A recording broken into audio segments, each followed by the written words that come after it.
I want to take you to the beginning of my social media journey.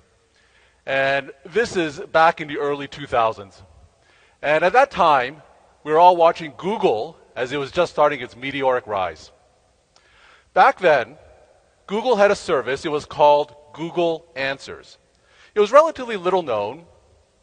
And I looked closer at the service, and I realized that patients were asking healthcare questions, and a team of Google Answers researchers would be answering them. So it was a little bit disconcerting to me. So I took it upon myself and applied to become a Google Answers researcher. And let me say that was a process only slightly less rigorous than applying to medical school. Google put me through a series of obscure search tasks, so you can imagine how excited I was when I got that email from Google saying I was a researcher. So probably against my better professional judgment, I sat down and started answering patient questions online. And at first, those questions were relatively general. What were some side effects of certain medications? What were complications of certain medical procedures? But then the questions started becoming more personal. Doctor, what was causing my husband's abdominal pain? Can you give a second opinion for my wife's cancer diagnosis? People would upload copies of their lab tests for me to interpret. They would get my email address and email me high-resolution images of every body part imaginable.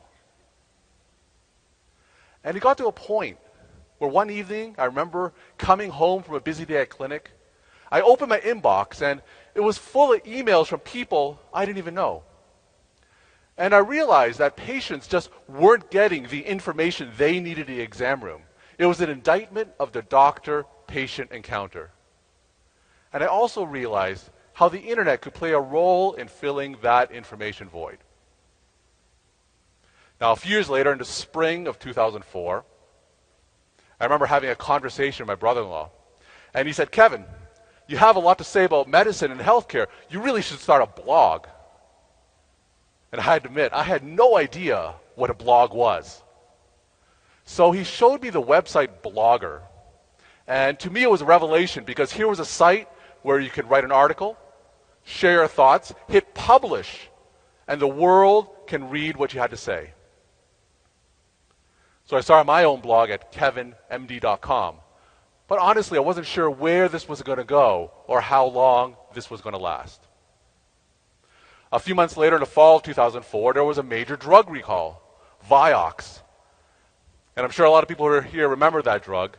I had a lot of patients on Vioxx, and they'll call my office in a panic. They'll say, oh my gosh, Dr. Poe, I'm on Vioxx. Did I do any permanent damage? Are there any other medicines I can take? So I wrote a blog post on the issue, offered my thoughts, and gave suggestions that patients can ask their own doctors about. And a few days later, I walked into the exam room, and the first thing that patient said to me was, thank you, Dr. Poe. I read your blog post this morning, and I was comforted by what you had to say, and now I realize I have other options for Vioxx. And I sat there, stunned, for two reasons.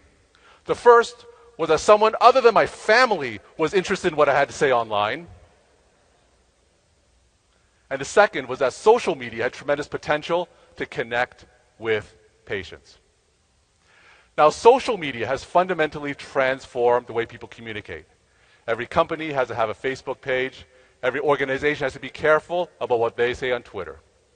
But like everybody in this room, I come from the world of healthcare, and whatever is trend-setting or current in other industries takes a few years before it becomes relevant in healthcare. And just to give you an example of that, I want to do a little show and tell for you. You'll recognize this as my pager. I wear it every fifth night when I'm on call, and if a doctor, hospital, or patient, if they want to reach me, they'll beat me and I'll call back on my cell phone. A few years ago, the only people who had pagers were drug dealers and doctors.